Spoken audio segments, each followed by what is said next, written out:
Oke, video selanjutnya ini tentang global exception. Apa itu global exception? Sebenarnya simpelnya gini, ketika kita punya halaman error atau sesuatu yang error, atau misalkan user nih mencoba untuk akses ke sini misalkan ya, dia mencoba akses ke URL yang nggak ada gitu, create, update, delete misalkan.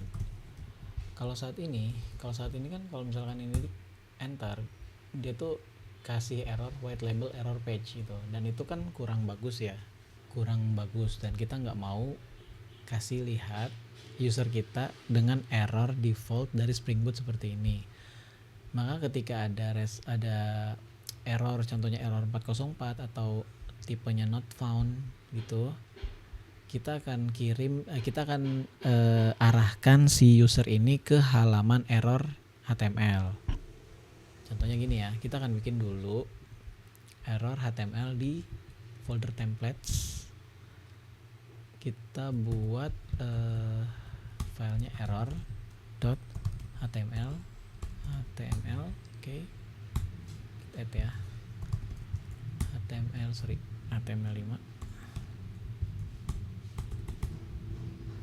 Oke.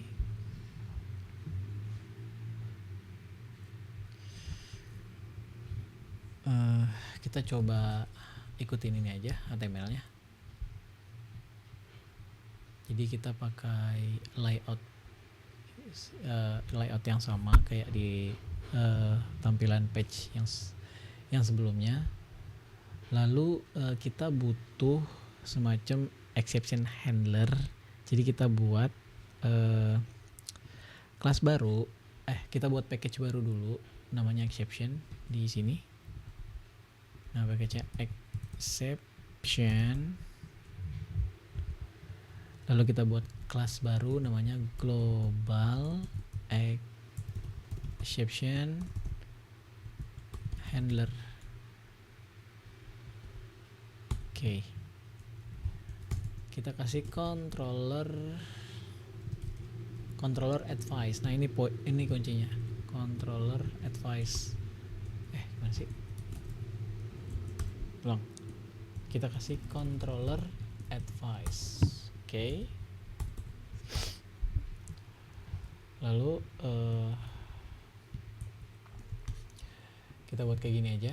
Di sini ada, jadi ketika ada error not found, dia akan menampilkan page template error HTML ini. Itu ya.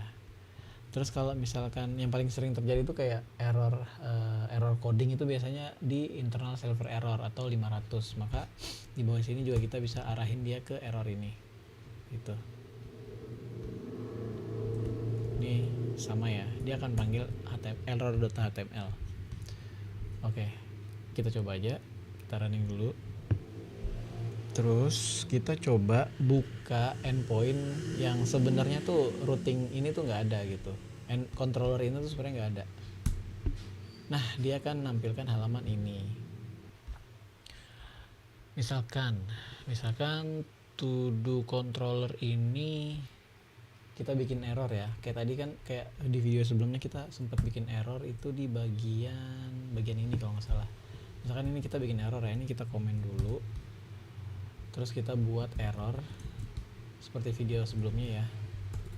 Kita bikin errornya tuh nggak ada return, langsung ke sini gitu. Atau gini deh, ketika dia update error langsung nge-throw error gitu. Misalkan ini sengaja kita bikin error karena kita mau ngetes apakah jika errornya 500, ini kan biasanya error karena ini error internal server error sih biasanya. Coba kita ketudus dulu, terus kita edit aja, kita submit. Nah, dia akan kesini juga gitu, karena dia kena throw exception di sini.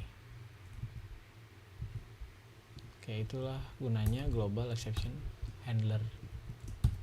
Jadi kalau misalkan ada error, dia tuh nggak white label gitu,